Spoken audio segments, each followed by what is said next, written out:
Welcome to the American Business Podcast. I'm Kevin Deveci, your host. I'm welcoming you episode 131. We are in season 5 in the American Business Podcast. The American Business Podcast is the voice of American business. Quote of the day.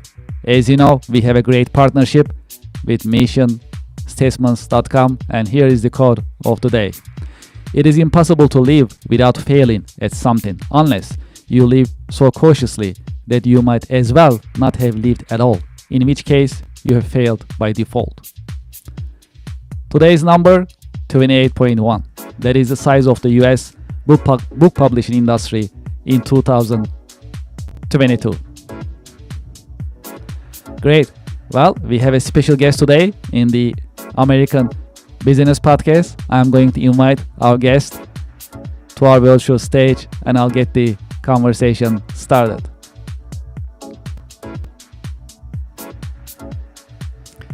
Hello, Patrick. Welcome to the podcast. Hey, Kevin. Thanks so much for having me. Glad to be here. Well, pleasure is all mine. Thank you very much. How are you? How is your week going so far? Week's going so far pretty good. It was an interesting week. I was in LA working with a group of leaders on Tuesday of this week, and then I flew up to San Francisco Tuesday night and worked with a group on Wednesday, and everything was going swimmingly. I was going to go back home where I live in Nashville, Tennessee, and Wednesday night we backed away from the gate, drove around for a little while. They came back. They said there's a problem with the engine. So I got to spend an extra night in San Francisco and fly home yesterday. So all good. Just had to move a few things around on the schedule, but that's life. Well, okay. Sounds like a very happening week. That's great. Very productive. Very productive. And, Very productive for sure. You figure out when the plane doesn't fly, first of all, you're grateful that they didn't let it go up with an engine problem. That is true. But secondly, it's like, okay, well, I've got a list of things over here I've been wanting to get to. Now's the chance to do it. So that's right. It's great. Well, how was 2025 for you? Any reflections on 2025 and your expectations for the new year? Yeah, 2025 was a pretty crazy year for me. A couple big things happened. I put out a book.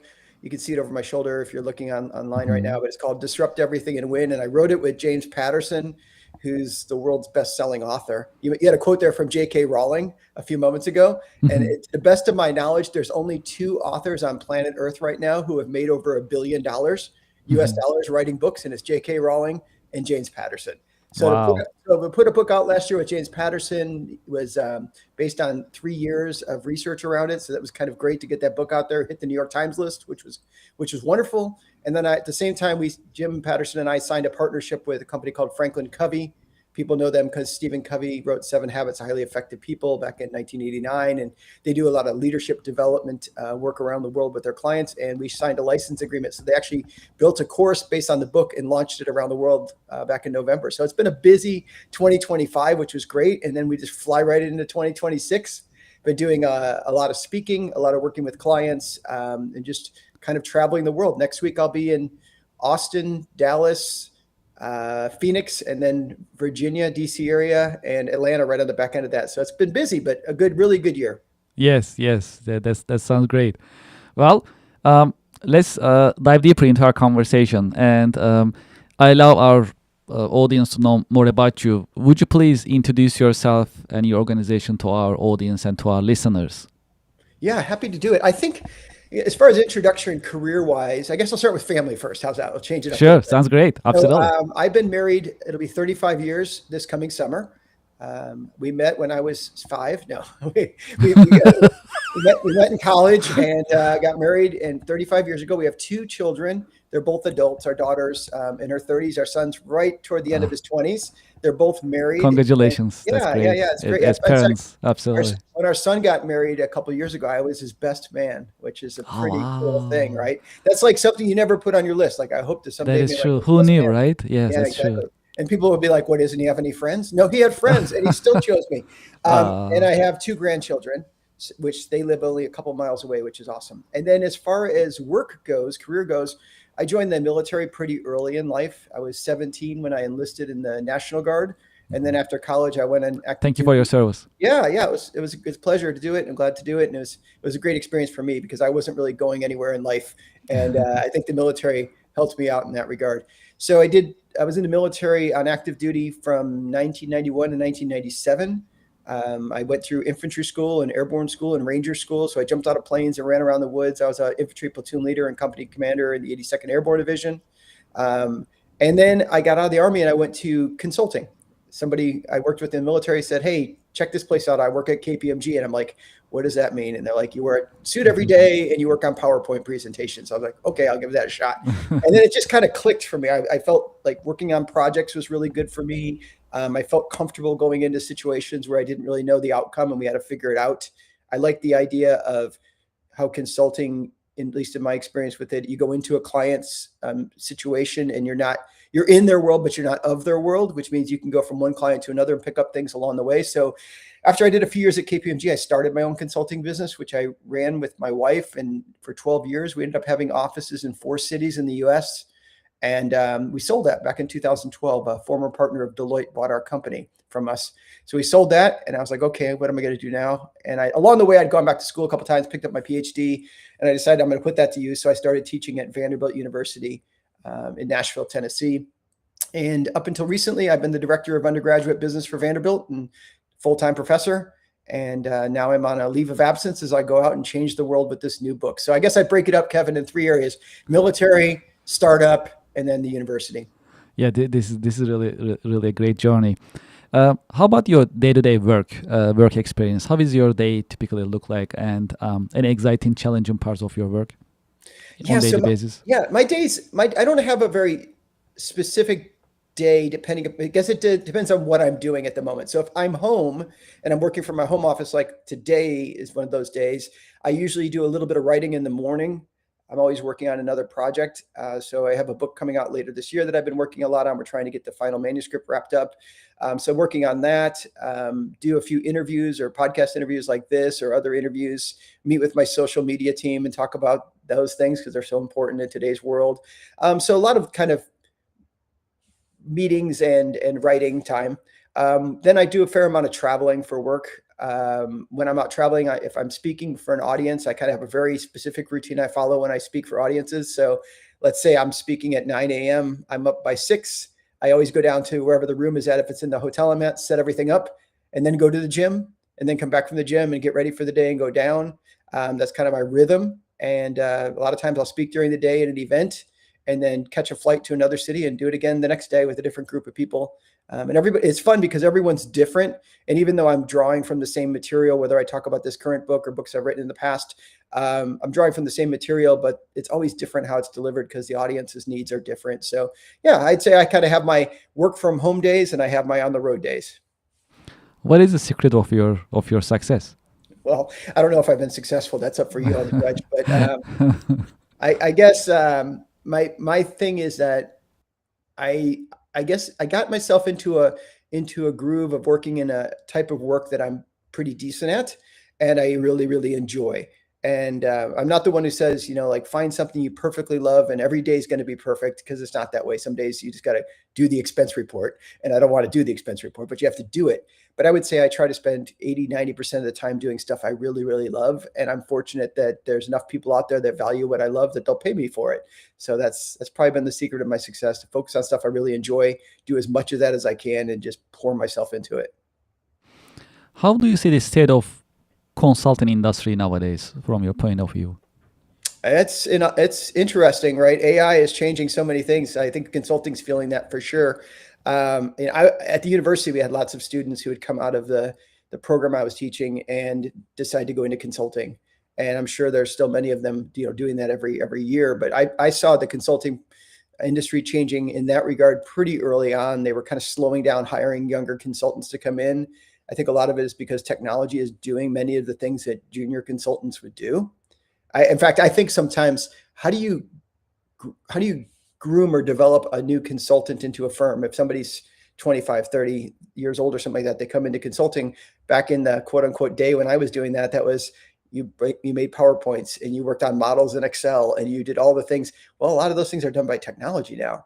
So how do you kind of teach them the initial ropes? So I think that's certainly challenging. I think on the other end of it, bringing in work can be challenging because some things that consultants used to get paid to do, AI can help people do. I had a session last week. I was in, or 2 weeks ago now. No, it was last week. I was in Dallas, Texas. and I was working with the executive team of a company. Company was about 2,500 people, family run business. And I was with their top 20 leaders. So the CEO, president of the organization, the leadership team. And we were talking about the disruptions that they're facing in their environment, what's changing. And the night before, I've been told by them that they really wanted to focus on how AI was disrupting their business, their marketplace, their competition, and taking away some things they used to take for granted and putting some new opportunities on the table. And all I did was I put into the tool, to ChatGPT 5.2 at that time, I said, imagine I'm the CEO of this type of company. And I listed their company and their industry, not their specific company, but their industry. If I was thinking about AI, what would I be concerned about? What should I know? What could I do? And it gave me this big answer. List. Yes. Yeah. So then I went into the client and we spent about an hour and a half with them talking about how is AI shaping customer expectations, relationship with vendors, their existing competition, where is there opportunity to maybe try to create some new things, et cetera, et cetera. So I did an exercise for about an hour and a half. And I said, I asked the same question to ChatGPT last night. Do you want to see what it told me? And they're like, yes. So I threw it up on screen and I said, okay, here's the first thing it told me. You want me to keep reading? They're like, yes, yes, yes, yes. And the funny thing was it told me about 80% of what they were already saying. But then there were some things in there that it either didn't tell me or it said something that they were like, that won't really work that way. Right. So then the idea became, as I was talking to them, I said, okay, what's the insight from this? And it wasn't that they wasted an hour and a half talking about this. It was very valuable that they talked about it. The insight by looking at the ChatGPT answer was that anybody who gets into our business space can get the 80% answer pretty quickly. So the question then becomes, the 20% is the difference maker. And what's the difference there? It's the wisdom that comes from the experience of doing things, where you realize, like in their situation, they sell a number of products and AI was like, well, package this product with that product. And they're like, no, we've tried that. That doesn't sell. And here's the reasons it doesn't work that way. AI doesn't know that. Or if the AI said, go this particular direction, they're like, yeah, that sounds like an interesting thing, but that's not going to work for this reason. So it's the wisdom side of it. So I think that's really what's changing, and how people provide value in the consulting space isn't necessarily from producing the 100% of everything. It's from the 20% where they add the most value, and really leaning into that, understanding like that insights matter probably more now than ever before, because it isn't like we have a lack of knowledge. It's the insight. And an insight is something that, regardless of whatever industry you're in, an insight is something that few people know and it's valuable. If everybody knows it and it's not valuable, that's not an insight. That's not an insight, yes. Yeah, if you're the only one who knows it and it's nothing, nobody cares about it. Like I'm the only one who might know like my shoe size or something, that doesn't matter. But if I know something and it's valuable, that's an insight. And I need to protect it, build on it, get smarter around it, and help, in consulting, help clients to apply it. But in any world, whether you're a project manager in a manufacturing facility or a shift manager at a restaurant or whatever it might be, much of your value is going to come from your ability to garner wisdom about how the business runs. Yeah, this is fascinating. So my background is business software, and so we started the podcast last year in February. I saw your numbers. Those are incredible. I read them ahead of time, and then when the bumper music was playing, it was showing the slides. I'm like, oh my gosh.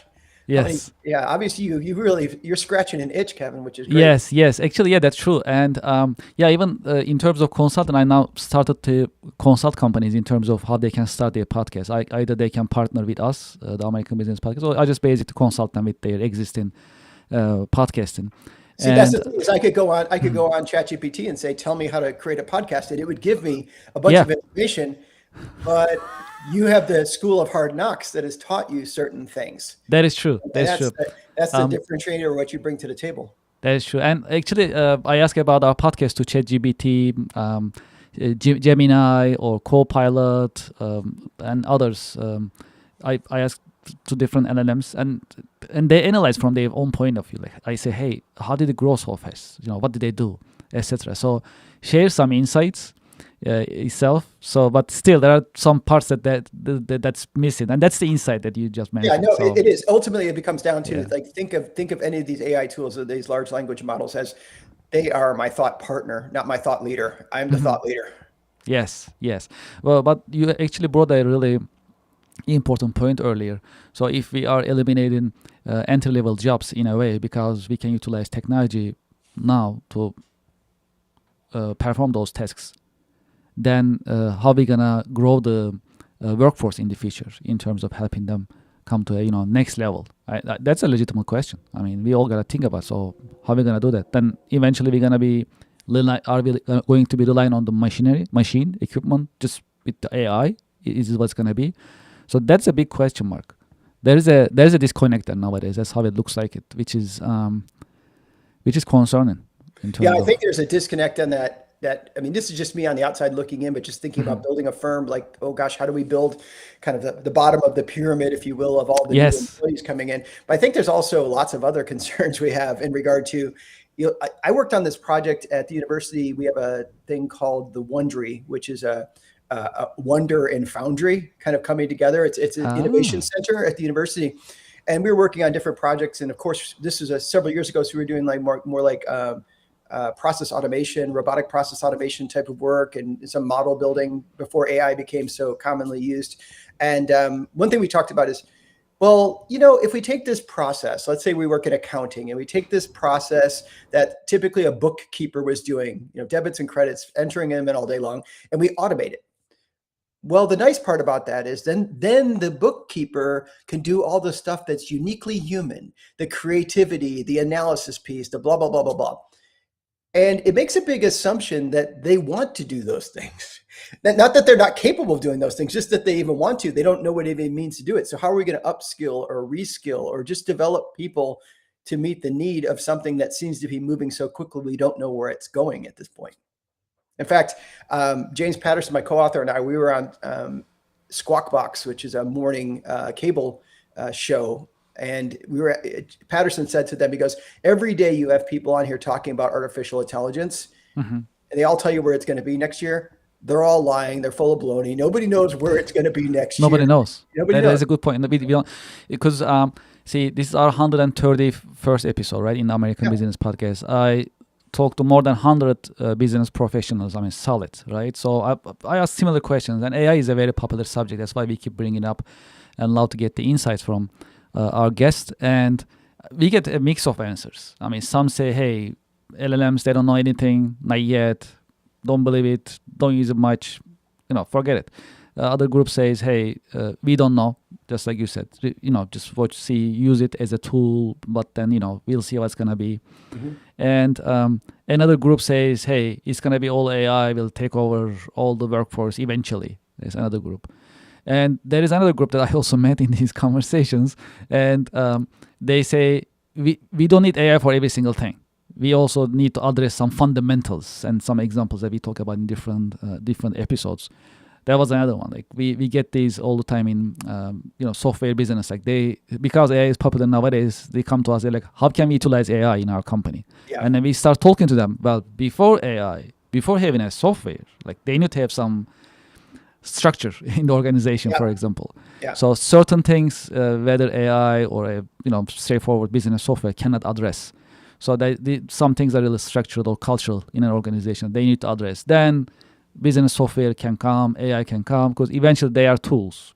Yeah, that's actually kind of, Kevin, where I live my life. I'm not a technologist. I'm probably skating right on the razor's edge of what I know about it. I'm a human behavioralist. That's what I study. That's what I work on. The book is not about what is the next tech disruption.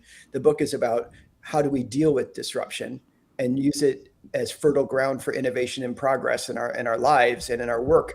And the idea is that I don't know what's going to happen next. I just know that things are going to happen. And we need to have team members and leaders and families that are ready for those disruptions and can handle them. And I also know that when we talk about technology, oftentimes we overestimate what it's going to do in the short term and we underestimate what it's going to do in the long term.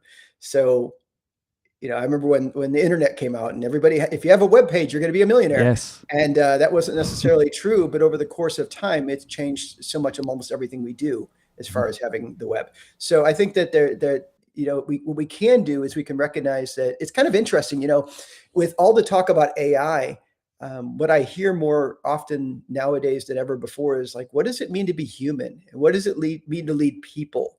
And how do we execute the human side of our strategy? And we talk about humans are uniquely creative and collaborative, and what does that mean, and how do we tap into it? Which is the cool part that I guess from a philosophical standpoint is probably throughout human history, there hasn't been as much conversation about what does it mean to be a human being than there kind of is going on right now. And Yes. I think we'll make some real interesting progress along the way. Well, you also talk about leadership a little bit. Well, how would you define leadership, and what are the great leadership qualities a good leader must have? Yeah, so I think leadership is Stephen Covey used a definition of leadership that I kind of am pretty attracted to. He said that leadership is seeing the worth and potential in someone and speaking it to them so clearly that they start to see it in themselves. Let me say that one more time. Leadership is seeing the worth and potential in someone and speaking it to them so clearly that they begin to see it in themselves. So I think a great leader, doesn't just focus in on a couple of their go-to people, but they look at all their people and they say, okay, what's the potential within these people, and how do I elevate that potential to come out so that we can do something collectively cool together? And I think quality-wise, I'm not one that says that great leaders are born. Some people might say, well, I'm not charismatic, so I can't be a great leader. And certainly there is leaders that are charismatic, but there's plenty that aren't, that are great leaders. I think that I'm of the mindset that we are all leaders, whether we have a formal title or not. We can choose to lead ourselves and our own choices and the results that we deliver in life. But ultimately, when we think about the characteristics of what makes someone a great leader, I think it's the ability to cast a vision, purpose, get it clear on that, and help rally people around it. I think it's important to be able to communicate these days effectively as a coach with people and help develop them. I think you need to be able to delegate. I've had students in the university come in and say, I just took over this new the student group, and there's 300 students. What should I do? And I'd like, you better learn how to delegate well. That's a really critical thing. Otherwise, you'll be killing yourself all day long, and nothing productive will necessarily happen across the team. I think they need to be able to give feedback. That's a real critical thing as well. I think that's a real characteristic of someone who can do that. So there's a number of things you can do, but behind the scenes of that, behind the scenes of the behaviors, you want people who have high character and choose to do the right thing because it's the right thing. And they're constantly leading in as learners to build their competence. Have you had any role models, any mentors who help you shape your career journey over the years? I've had several. I've been very fortunate. I had some leaders in the military that right, wrong, good, bad, or indifferent, they saw something in me and challenged me and modeled some great behavior for me. Gave me enough rope sometimes where I could get myself into a little bit of trouble, but still survive on the other end of it. So I would say yes, for sure. It's interesting, and they weren't all. So when I got out of the Army, I was a captain, and everybody that was a role model to me wasn't necessarily a colonel or a general. Sometimes they're the sergeant who worked for me or with me. So I think people like Sergeant Hunter was an amazing, sergeant that I work with. It just taught me a lot about humility, and that you want people to choose to follow you, not because you have rank on your shoulder. They want to follow you because they see as you're a person of high integrity. And then I think in business, my wife and I, we had that consulting firm together for so many years, and she was a role model to me.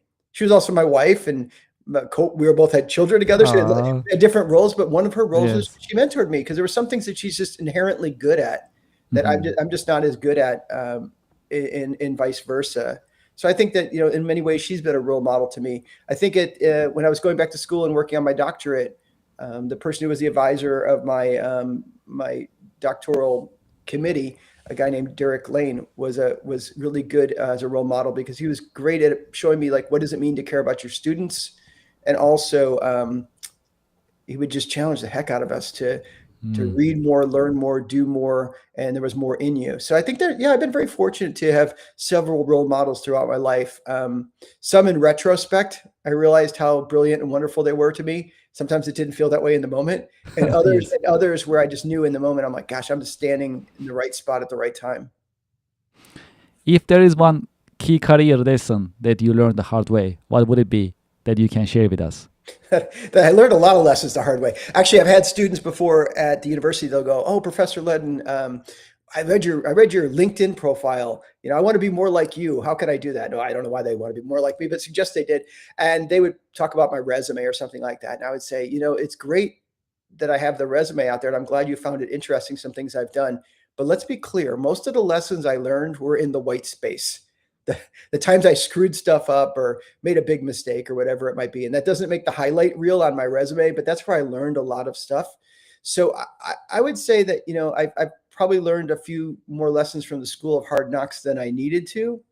But I remember one time when we had our company, we had one client that I was ready to fire him, to be honest with you. They were just, the person who came over and took over the project on the client side was just really difficult, pretty kind of nasty at times to my team members. And I felt like, you know what, I need to let this client go to show my team that I've got their back, type of thing. And letting this client go would have hurt us financially for sure. So I went to the team and I said, I've decided that I'm gonna, fire this client. And they were like, whoa, let's talk it through. We're big people. We can handle some of these things. You can give us some top cover for sure. But instead of firing this client, let's figure out how we use this client and what we can learn from this client opportunity to not only do great for work for them, but also build some skills that make us not too overly reliant. So I think a lot of what I learned in running the business was the times where I just really kind of messed stuff up. I would fly out to one of our offices we had an office in DC, District of Columbia, and I would fly out to that one. And a lot of times I would take like the early flight, like the 5 a.m. flight, fly out there. The whole time I'm like thinking about, okay, this is my strategy and this is what we're going to do and blah, blah, blah, blah, blah. And by the time I got to the office and they were just coming in for work, I was already there at like 8 a.m. And I was like, all right, get in the conference room. Let's talk about all these wonderful things we're going to do. And they're all looking at me like, what's he talking about? I'm like jumped in the water and I'm swimming, like, here's where we're going. And they're all still standing on the dock and looking at me. And what I realized was the importance of like declaring your intent because sometimes as a leader, you're in your own head, you got these great plans, but you never told everybody why you're doing this or where you're trying to go. And, do that 2 or 3 times, you realize this is pretty troubling behavior I have. So I had to watch that. Or another time, I remember we had a team meeting in one of our offices and there was a conference call going on. There was a phone in the middle of the room for people who were joining us on the conference call. And there was one guy who worked in the office I was at, but he wasn't in the room. He was on the call. And at the time, I don't think I really thought much of it. I probably thought I had some meeting in the morning or something personal to attend to. He's on the call. It's all good. And then I walked out of the meeting. I was walking down to my office there and I passed his office and I noticed the door was open and the lights were on. And I knocked on the door and he said, come in. And I said, oh, hey, so glad to see you. I know you're on the call. I just figured I wasn't going to get a chance to see you today. He said, no, I just don't usually go to those calls. I'm not that much into that team thing they do here. They do here. It's my company, right? I'm like, what should I do in that moment? I should have said something like, well, let's talk about that or help you. And like a fool at the moment, I go, oh, okay, well, good seeing you. I close the door. What was that? Right? It was like the elephant in the room right there. And I didn't address it. And guess what, Kevin? It didn't get better.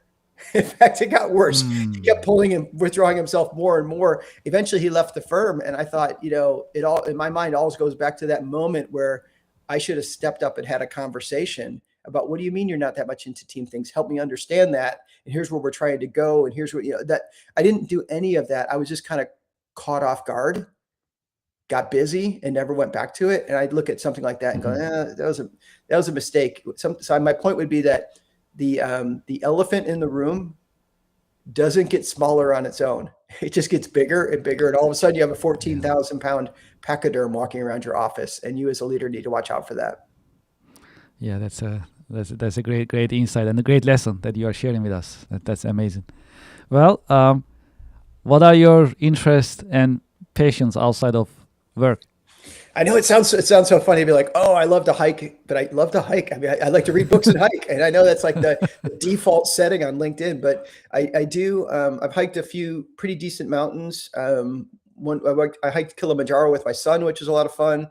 I hiked the highest point in Mexico, which, believe it or not, it's kind of weird. In North America, the 3 highest points, one is in America, one is in the US up in Alaska, one is in Canada, and then the third one is in Mexico. So those are the highest points, Denali, and then Canada's mountain, and then a place called Pico de Orizaba in Mexico. So we hiked that. So I enjoy hiking like that, Appalachian Trail. I'm looking to do something maybe this year, a little bit later on. I have a dual citizenship with Ireland. So I like to go back to Ireland and check that place out. And yeah, so that's some of the stuff I enjoy doing outside of work. Yeah, I heard Ireland was beautiful. I never been there. It's on my list, But I heard good things about Ireland, so Yeah, it's a must be beautiful fun. place. It is green, like people say. It's a green place. It's a very green Ah, place. And I ended up getting my dual citizenship just because we were there in Dublin. My wife and I were there, and we were on. You know how they in cities they have the hop on, hop off buses, like the tour yes. buses. So I'm all into that. Like, well, if we go somewhere, it's like go do the tourist thing. That's why you're a Mm, tourist. And I got on the bus and we were riding along. And at one point in the ride, the gentleman who was doing all the narration, the tour guide, wasn't talking on the microphone. He was just we were just riding along and he looked at us and he said, "Where are you from?" And I said, "Well, we live in Nashville." I said, "But I feel like I'm back home because my grandparents are from Ireland." And he said, "Oh, did you know if you have a grandparent from Ireland, you could be a Irish citizen as well?" So we went ahead and did that and learned a lot about our family history along the way. But yeah, I'm oh, first and foremost a U.S. citizen. But yeah, it's kind of of fun. course. Well, it's quite a story. Yes, yes. Thank you for sharing with us. Okay. Um, is there a book, a movie, a show that helped you shape your career perspective over the years? Wow, that's a great question. I love that. Is there a book, a movie, or a show that helped me? Um, I would think that, yeah, there's a few. I mean, I'm a person of faith, so obviously Scripture was important to me and certainly shaped everything. So I would be wrong if I didn't say, yeah, that would really be a book that has impacted me and every day does. But from a business perspective, I would actually think the Seven Habits of Highly Effective People. You can call it business, you can call it self help, but it kind of straddles both. But it was really shaping to me. Actually, my wife, that book came out in 1989, as I mentioned earlier. And my wife, I think she read it around 1992 and she put it on my nightstand next to the bed after she read it. She's like, "You need to read this book." And Mm. remember at the time, I'm an Army Ranger. I'm like, I got it all figured out. Don't worry about that. I don't need that book. And I kept putting it on the lower part of the nightstand and she'd put it back up to the top.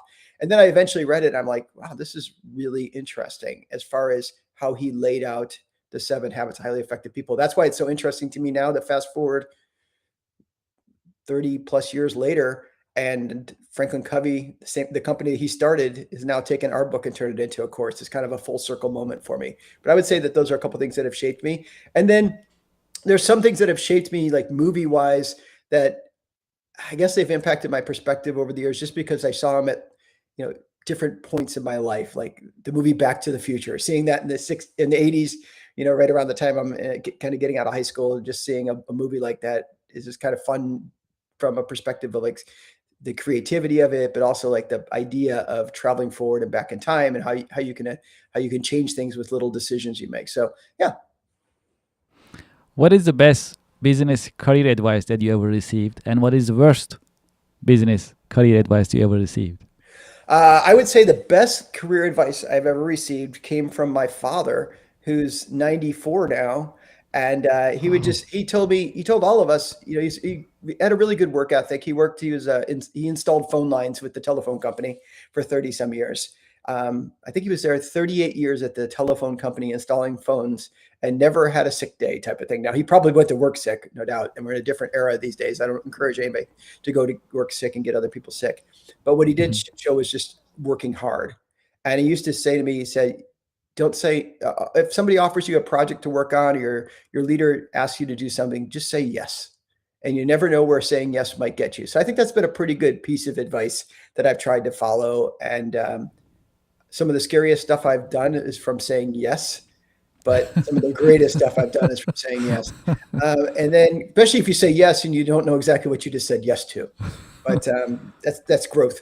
And then probably uh, one of the things I think is not the greatest of advice is to fully tell someone to just follow your passion in life. I think there's a lot of value in following your passion in life and finding something you do that you're passionate about. I'm passionate about my work myself, but you also need to make sure that that thing you're passionate about is something that if it's going to be your business, that you're talented at. So I can tell you I'm passionate about shooting basketball, but I'm not talented at it. Or I can tell you I'm passionate about, you know, painting, but I'm not talented at it. So you need to be passionate about it, also have some talent around it.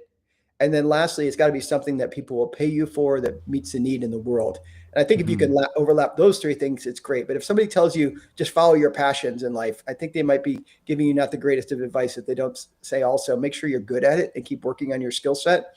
And also that people will pay you for this particular thing. Mhm. Otherwise, you may have a hard time making ends meet. But if you can find those three things, talent, passion, and need in the world, you'll be in good shape.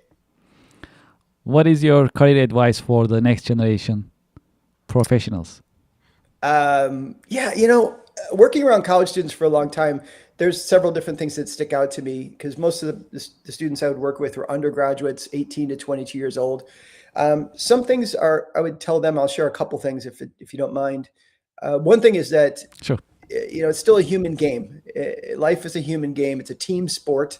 So you need to be good at building relationships with other people. The answer can't just be, well, I'm introverted and I don't want to be around other people. Well, you need to work on that too, because you're going to communicate with other people. You're going to interact with other people. You're going to be put on teams, not just in school, but in life. So get good at working with teammates and being a good team member. That's really important. I think also sometimes students, and we often hear people talk about imposter syndrome. Like, if I get this job or this opportunity, am I the right person to do it? I think it's important to be self-aware and have some humility around things. But I think it's also important to recognize, like, own what you're good at. And if you are invited to be in the meeting or in the project or in that role, then don't second guess it so much that you cripple yourself. Instead, like, all right, I'm at the table. I'm going to be here and I'm going to contribute and I'm going to continue to get better along the way. So don't worry about being an imposter. Just be you, your authentic self, and bring your best to everything you do. I think those are some things that'll be really helpful to folks. In this episode, is there any question that you had expected me to ask you, but I didn't ask you? Yeah, what's it like to write with James Patterson? That's the question I get almost. Yeah, okay. Let's talk about it. Please tell us about it. Yeah, so I met him. I was teaching a class at Vanderbilt called Leading Business Through Times of Crisis. And I would bring in different guest speakers. I had one section every semester that was all guest speaker driven. And we would write case studies around each guest, like very unique case studies that were written. They don't show up in HBR. They don't show up anyplace else. They're just for these guest speakers. And the students would come in and they'd read the case ahead of time, and then we'd come in and have a discussion. So, for example, we had about 25 students in a room, and in would come Doug Parker, who at the time was the CEO of American Airlines, and Sarah Nelson, the president of the Flight Attendants Association. Labor and management would sit down in front of the students and talk to them about dealing with crisis in the aviation industry. So it was really interesting conversations, very high level, and as far as the people that came in, but very real. And one person that came in was James Patterson. And I'll tell people about him a little bit if they don't know him. But James Patterson received a master's in English literature from Vanderbilt. He went to New York and decided, I'm going to work in advertising, even though he had never taken a class in advertising, but he liked writing. So he thought I'd get paid to write. He got a job at a company called J. Walter Thompson, which was the biggest agency at the time. He moved up, became the youngest creative director at J. Walter Thompson North America, became the president of J. Walter Thompson North America, which means he was, at the time, he was also the president over Hill and Knowlton, the big PR firm. And then he left it all to focus on writing. And then he got into writing, and he literally disrupted publishing. Multiple books a year, multiple genres. As I mentioned earlier, he's done very well financially. He has 100 New York Times bestsellers, 74 #1 New York Times bestsellers. I mean, just blew up the industry. And by the time it was all over, actually, he called the presentation that day, The Power of Disruption. And by the time it was over, I was like, I want to study that more. I want to know more about how some people take the ups and downs in life. And he had ups and downs in life and use them to advance, to innovate, to progress. They saw them as fertile ground. So the university sponsored a 2.5-year research project where I studied positive disruptors around the world, which he and I put together in a book. But as far as working with James Patterson, I got more attention and more time with him than I ever thought I would. You go online and you read these stories like, oh, he doesn't write anything. He just has his co-authors write it and he puts his name on it. Nothing's further from the truth, I'm telling you. When I look at the book right now, it's 50% his words, 50% my words. I probably talk to him even today, even though the book's been out for 4 months. I still talk to him probably 2 or 3 times a week. He's very engaged in this project. And when I talk to other co-authors, they're like, yep, same experience here. So it's been great. He's taught me a couple of things that have really stuck with me. One is that he would say to me sometimes when I would get anxious about a deadline or how the thing's going or whatever, like anybody does. Mm-hmm. And he would say to me, hey, Patrick, you can drink from the cup of joy or the cup of grief, your choice. Which one do you want right now? And I'm like, oh, I want the cup of joy. He would say things to me like, the idea right here needs to be big enough. And what he meant by that is that, and I see this in business books sometimes, and not trying to slight people who write business books. I've written a few myself, but sometimes the idea is worth about 100 pages, but we got to write 300 pages because that's what the publisher wants. And you just see people that repeat the idea over and over and over. He said, but our idea has got to be big enough. So we wrote a book that's 300 and some pages long, and it could have been longer. And every chapter could have been longer. And that was really helpful to me because he said, whenever you tackle a project, many of them take around the same amount of time or energy. And some are the ones that you tackle it and you're like, this isn't not worth the effort. The return on investment's not that great on this one. And then you could have tackled one where the idea or the return potential is really, really high. Put the energy there.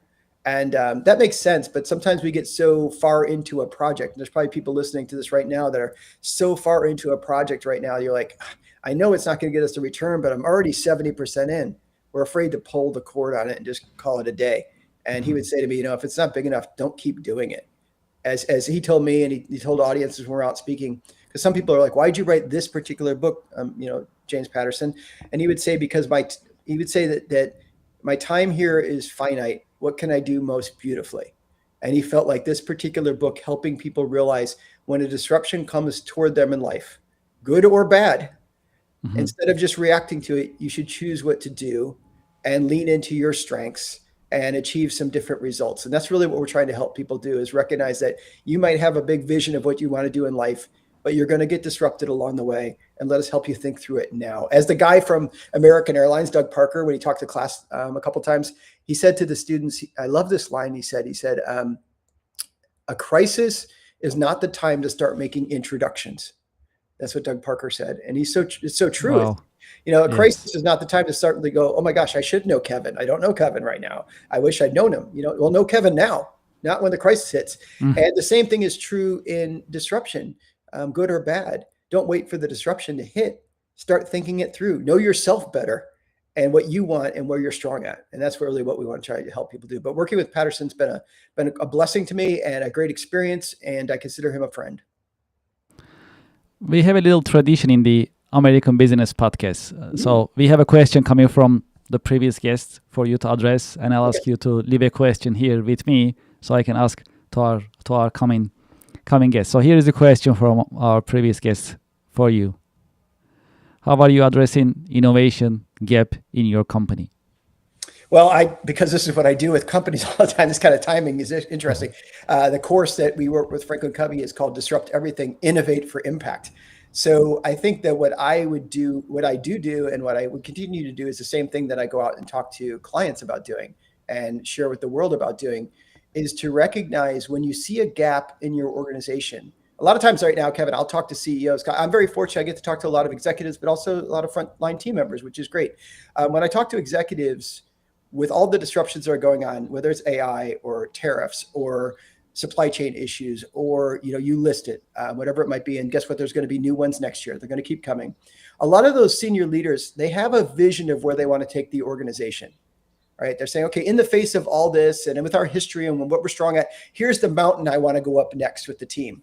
And then they look over their shoulder and they're like, do I have the right culture, the right people to get there? Are we innovative enough to get there? And they find themselves going like, where are all the great leaders? And what I would suggest to think about is, if you want to close the gap, instead of looking out there saying, where are all the great people, the great leaders who are going to close this gap, look at the people you already have and recognize within them there's potential that's not been tapped into yet. And your job as a leader, as an executive, is to help them understand, in the face of these changes and disruptions, how they can discern what to do next, how they can understand and lean into their strengths, how they can go about accomplishing or achieving results with and through other people, and how they can refine and improve themselves. And those are the type of things we talk about in the book, but it's really about recognizing that I don't need to look out there. I need to look inside myself and inside my team. And my job is to bring that power out. And that's what I would suggest to do to close the innovation gap in most organizations. You can buy the technology in so many ways, and people are working really hard today to invent stuff. I heard somebody say the other day, the worst AI you're going to use is the one you're using right now. Tomorrow will be better. And so they're working on that tech side. What you have to do is really work on the human side of your strategy, and how do I close the innovation gap by releasing the talent that I already have in my people. And what question would you like to leave here for our following guest? Yeah, let's ask the next guest, what's something they're holding on to that they should let go? Okay, we'll make sure to ask that question. And in the American Business Podcast, is there any question that you would like to ask me? Yeah, I want to ask you. Let's see, Kevin, what question do I want to ask you? I want to ask you, from your perspective, you've had the last, was it 10, 11 months you said in the podcast now? Yes, correct. Right? And the YouTube stats are amazing. Number of followers, number of people who have played. Yes, we are blessed. What would you say? Can I ask a two-parter? Sure. Okay, which guest is stuck with you in your mind to this point? And you can't say me, that's not fair. Okay. And then secondly, if you could have anybody sit down and talk to you, who would it be? Let's see. Well, that's a great question. So, yeah, I had great business leaders in the. I know they're all great. They're all wonderful. Yes. So, like, first one comes to my mind. For example, Lisa Escolisi. I talked to her in December in one of our episodes, and she shared a lot of insights about inventing industry and how to create a product, how to go to market, and challenges that you typically see that comes to my mind right away, for example. So if I go back and look for previous episodes, I can find the one with Lisa. Yes, so, absolutely. Yes, that's the one in back December. And look at that one in December. Yes. In fact, go back and look at all of Kevin's episodes. It's even better. Yes. And also, who would I like to have in the American Business Podcast for me to interview? Let's see. Actually, there's a list that I've been actually putting it together. Let's see which one will say. It's hard to say. It is hard to say. I have quite a list. Well, why don't you tell us one of the future ones you have booked so we all know to look forward to that person? Yes. I mean, I will say probably it's gonna be in technology. I will say technology and business. That will be my favorite. Like, love to have Microsoft CEO. It will be a great conversation that we can have. Google CEO will be great. There you go. If somebody knows those people, let them know. Help them Absolutely. So, because the technology and business is really intertwined, and they really support each other in so many ways. And technology is also a business itself that teaches us a lot of things. So in that sense, true. And it used to be like, I'm a tech business. It's like they're all tech businesses now. Every business is a tech business. That's a good point. Good point. We all are in a way. Well, that's good.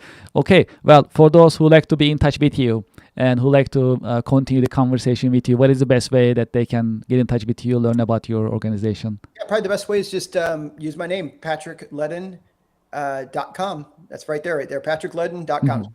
.com at the end, and off you go. And I put out a weekly newsletter on LinkedIn. It goes out to about 25,000 people about disruption at work. And then I put out a personal newsletter every Thursday that goes out to a mailing list, and it's about disruption in life. So if you're interested in those two topics, every one of them follows a very simple, the idea, a little story, and then an insight or application for you. Best 3-minute read you can have all week. Patrick, thank you so much for being with us in your busy schedule, and thank you for sharing your professional insights and wisdom with us today.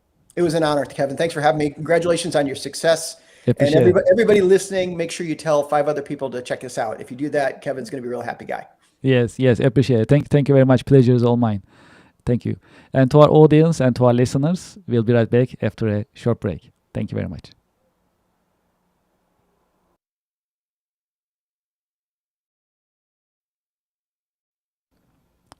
Thank you for being with me in the American Business Podcast. If you'd like to be a guest in the American Business Podcast, please send us an email. Our email is guestbooking@americanpodcast.tv. If you'd like to sponsor the American Business Podcast, if you like to advertise your company, your products, and services, you can also send us an email. Grow your business at americanpodcast.tv. I also like to invite you to our website, americanpodcast.tv, to learn more about the American Business Podcast and to learn about coming schedule in the American Business Podcast.